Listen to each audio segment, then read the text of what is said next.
Hello, welcome to another edition of The Human Brain. I'm Jason Cowan. Today we'll be covering a topic in neuroscience by Dr. V.S. Ramchad. Dr. Ramchad is a neurologist and a professor at the University of California in San Diego. He's written several books about unlocking the mysteries of the human brain, one of which, The Telltale Brain, describes several neurological case studies that illustrate how people see, speak, and even perceive their bodies in their environment. One of his studies covered the topic of a missing limb. In this topic, someone could be missing a limb caused during amputation, either due to an accident or surgical procedure, in which the peripheral nerves are the nerves leading to extremities such as the hand and foot are severed. This usually results in massive tissue and neurological damage.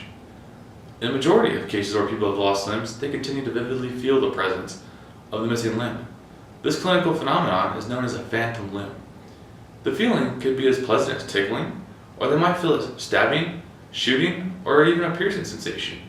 And this can be extreme as a burning sensation felt as if your hand was left on a hot stove. During his studies, Ramchad suspected that once an arm was amputated, the area in the brain mapped to the arm was deprived of a sensory input it was used to receiving, causing it to become hungry for new sensations.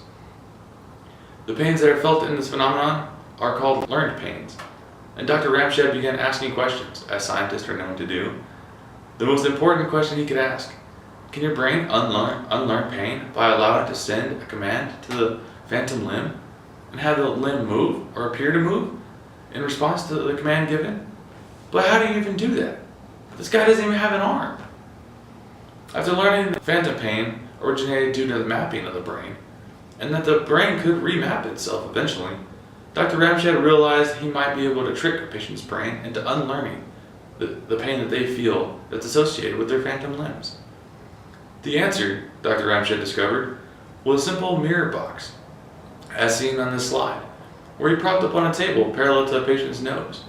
The patient would then put his phantom limb on a non-reflective side of the mirror, and his normal arm on the reflecting side.